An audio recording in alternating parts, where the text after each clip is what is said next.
I really do love my Dyson, but there's one issue with it that you need to see.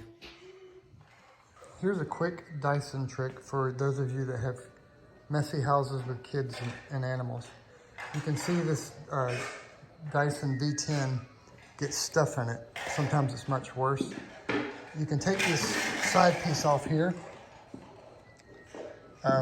but just if you want to get it clean just real quick, take a wet wipe, kind of roll it up a little bit so it's a little thicker, and then just roll it through your roller, and it will go through, kind of force it down, and it will go through and clean the backside.